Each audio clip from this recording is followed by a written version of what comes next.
एक बजेट हा 43,000 कोटी आहे। आम्ही ज्या वेळेला ही योजना प्रस्तावित केलेली होती त्यावेळेला राज्यातील 2.5 कोटी महिला माझ्या माता भगिनींना या योजनेअंतर्गत लाभ मिळेल असा प्राथमिक हा आमचा अंदाज निश्चितपणाने होता। आज तगत आमच्याकडे 1,40,00,000 पेक्षा जास्ती अर्ज हे प्राप्त झालेले आहेत विभागाकडे आणि ज्या स्थानिक सगळ्या शासकीय यंत्रणा आहेत यांनी त्याची स्क्रुटिनी छाननी सुद्धा सुरू केलेली आहे। त्याच्यामुळे ती छाननीची प्रक्रिया सुद्धा पुढच्या 8-10 दिवसातच पूर्ण होणार आहे। कारण आम्हाला रक्षाबंधनच्या पूर्वसंध्येला पहिला जो त्या ठिकाणी लाभ आहे तो सन्मान निधी त्या माता भगिनींच्या अकाउंटला डायरेक्ट डीबीटी हा करायचा आहे। माझे आपल्या माध्यमातून राज्यातील सर्व माता भगिनींना मला आश्वासित करायचे की याला लागणारी संपूर्ण तरतूद ही राज्य सरकारने केलेली आहे। अर्थ विभागाने या संदर्भामध्ये कुठलाही कधीही आक्षेप घेतलेला नाही।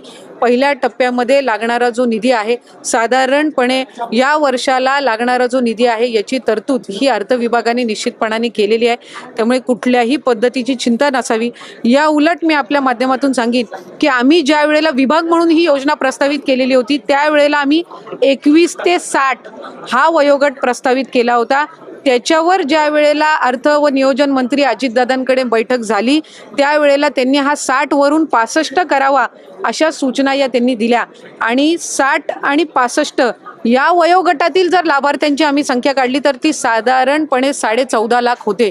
त्याच्यामुळे उलट त्यांच्या सूचनेनुसार 14.5 लाख लाभार्थ्यांची संख्या वाढली, ती कमी झालेली नाही आणि कुठलाही आक्षेप कधी घेतला गेलेला नाही। जी तरतूद केली जावी ती निश्चितपणाने केली गेलेली आहे। आरोप करत आहे की या योजनेमुळे इतर सगळ्या योजना बंद पडतील, शेतकऱ्यांना कर्जमाफी द्यायची ती पण केवळ या योजनेच्या प्रसिद्धीमुळे किंवा या योजनेसाठी सरकार इतर योजनांकडे डोळे झाकते। जर खऱ्या अर्थानं विरोधकांना शेतकऱ्यांना कर्जमाफी द्यायची इच्छा असती तर ती त्यांनी त्यांच्या पदाच्या कार्यकाळामध्ये पण दिली असती। आज मुख्यमंत्री माझी लाडकी बहीण योजना असेल, आज मुख्यमंत्री अन्नपूर्णा योजना असेल, युवा प्रशिक्षण योजना असेल किंवा आज शेतकऱ्यांना जी वीज सवलत मिळणार आहे किंवा त्यांना ज्या इतर पीक विमा योजना आहे 1 रुपयामध्ये पीक विमा याला सुद्धा उदंड असा प्रतिसाद मिळत आहे। त्याच्यामुळे आतापर्यंत कुणीही आपण सांगावं की या योजनेमुळे आधीच्या कुठल्या योजना बंद करण्यात आलेल्या आहे असं एकही उदाहरण विरोधकांना देता येणार नाही।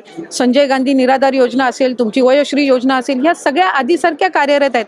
त्याच्यामुळे कुठलीही प्रचलित योजना किंवा चालू असणारी योजना बंद करून ही योजना राबवण्यात आलेली नाहीये। उलट ज्या दिवसापासून ही योजना घोषित करण्यात आली तेव्हापासून याच्यावर विरोधकांनी जास्तीत जास्त आक्रमण केले, पण सर्वात जास्ती नोंदणी करायला सुद्धा त्यांच्याच मतदार